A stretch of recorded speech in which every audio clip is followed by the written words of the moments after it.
Chapter 1: The Forgotten City. In a remote corner of the world, far from bustling metropolises and serene countrysides, lies the abandoned city of Blackwater. Once a thriving industrial hub, Blackwater now stands as a ghost town, its buildings crumbling and its streets eerily silent. The city was abandoned overnight nearly a century ago, and no one knows exactly why. Legends and rumors swirl about the cause: a toxic leak, a government experiment gone wrong, or something far more sinister. Chapter 2: The Arrival. Lured by tales of the city's haunted past, a group of urban explorers decided to uncover the secrets of Blackwater. Led by Thomas, an experienced explorer with a passion for the paranormal, the group consisted of 5 friends: Lisa, the tech expert; Mark, the historian; Emily, the skeptic; and David, the photographer. Armed with cameras, flashlights, and a sense of adventure, they set off on a journey into the heart of darkness. Chapter 3: The First Night. As the group approached Blackwater, the air grew colder and the sky darker. The once grand entrance to the city was now overgrown with weeds, the metal gates hanging off their hinges. The explorers felt a sense of foreboding as they crossed the threshold into the city. They set up camp in what appeared to be an old hotel lobby, its grand chandelier covered in cobwebs and dust. As night fell, strange noises echoed through the empty streets. Whispers, footsteps, and distant cries sent shivers down their spines. Despite their fear, the group decided to investigate. They split up, each taking a different part of the city. Thomas and Emily headed toward the old factory district, while Lisa, Mark, and David explored the residential area. Chapter 4: The Factory. Thomas and Emily found themselves standing in front of a massive, decaying factory. The windows were broken, and the once vibrant paint had faded to a dull, peeling gray. Inside, the air was thick with the smell of rust and decay. Old machinery stood silent and still, casting long, eerie shadows in the dim light. As they ventured deeper into the factory, they heard the sound of metal scraping against metal. It grew louder, more insistent, until they reached a large room at the heart of the factory. There, in the center of the room, stood a figure. It was tall and thin, its face obscured by a hood. The figure turned slowly, revealing empty, hollow eyes that seemed to pierce through the darkness. Thomas and Emily froze, their hearts pounding. The figure raised a skeletal hand and pointed at them, a low growl emanating from its throat. Without a word, they turned and fled, the sound of the growl echoing in their ears. Chapter 5: The Residential Area. Meanwhile, Lisa, Mark, and David were exploring the residential area. The houses were in various states of decay, some with roofs caved in, others overrun by nature. They entered one of the larger homes, its front door creaking ominously. Inside, the walls were covered in strange symbols, and the furniture was overturned and broken. As they moved through the house, they felt an oppressive presence, as if they were being watched. In one of the bedrooms, David found an old, tattered diary. The entries were filled with desperate pleas for help, recounting strange occurrences and sightings of shadowy figures. The final entry ended abruptly, the ink smeared and the page torn. Suddenly, the temperature in the room dropped, and the air grew thick with tension. A cold, invisible hand brushed against Lisa's face, sending her into a panic. She screamed, and the 3 of them fled the house, their fear palpable. Chapter 6: The Reunion. The group reunited at the hotel lobby, their faces pale and their bodies trembling. They shared their experiences, realizing that something truly evil lurked in Blackwater. Despite their fear, Thomas was determined to uncover the truth. He convinced the others to stay one more night, promising that they would leave at the first sign of danger. Chapter 7: The Library. The next day, they decided to explore the old library.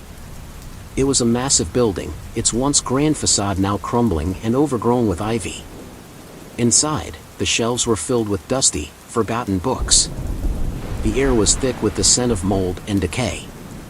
Mark, the historian, was particularly interested in the library. He believed that it might hold clues to the city's dark past. As they searched through the shelves, they found a hidden room behind a large, ornate bookshelf. Inside, they discovered a collection of old journals and documents. One of the journals belonged to the city's mayor, who had written about strange events leading up to the city's abandonment. He spoke of shadowy figures, unexplained deaths, and a growing sense of dread that permeated the city. The final entry was a chilling account of a ritual, performed by a secretive cult, that had gone horribly wrong. Chapter 8: The Ritual. According to the mayor's journal, the cult had attempted to summon a powerful entity, believing it would grant them eternal life and power. But something went wrong, and the entity they summoned was far more malevolent than they had anticipated. It began to consume the souls of the townspeople, growing stronger with each passing day. Realizing the gravity of their situation, the group knew they had to find a way to banish the entity and break the curse. The journal contained instructions for a counter-ritual, but it required rare and dangerous ingredients. Determined to end the nightmare, they set out to gather what they needed.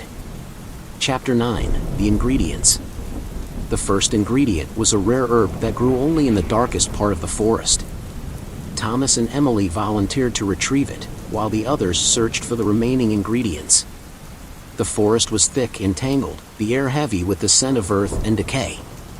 As they ventured deeper, they felt a growing sense of unease. They finally found the herb, its leaves glowing faintly in the darkness. But as they reached for it, a shadowy figure emerged from the trees. It was the same figure they had seen in the factory, its hollow eyes watching them intently. With a growl, it lunged at them, forcing them to fight for their lives. Chapter 10: The Final Confrontation. Thomas and Emily managed to escape with the herb, their bodies bruised and their spirits shaken. They regrouped with the others, who had successfully gathered the remaining ingredients. They knew they had to perform the counter-ritual in the factory, where the original ritual had taken place. As they approached the factory, the air grew colder, and the shadows seemed to come alive. Inside, the machinery stood silent and still, the air thick with malevolent energy. They set up the ingredients in the center of the room and began the incantations. Chapter 11: The Ritual Begins. The air grew heavy with tension as they chanted the ancient words. The shadows in the room twisted and writhed, and a low growl echoed through the factory. The shadowy figure appeared once more, its hollow eyes burning with rage. It lunged at them, but this time, they were prepared. They continued the incantations, their voices rising above the chaos. The air crackled with energy, and the figure let out a deafening scream. The ground shook, and the walls of the factory seemed to close in on them. Chapter 12: The Sacrifice. In the final moments of the ritual, Thomas realized that a sacrifice was required to banish the entity. Without hesitation, he stepped into the center of the circle, offering himself to save his friends and the town. The entity let out a final, desperate scream, and the air exploded with light. Chapter 13: The Aftermath. When the light faded, the entity was gone, and the oppressive darkness had lifted. The factory was in ruins, but the group was alive. They mourned the loss of Thomas, but they knew his sacrifice had saved them. Chapter 14: The Return. The remaining members of the group returned to their normal lives, forever changed by their experiences in Blackwater. They shared their story with the world, hoping to prevent others from making the same mistakes. Chapter 15: The Legacy.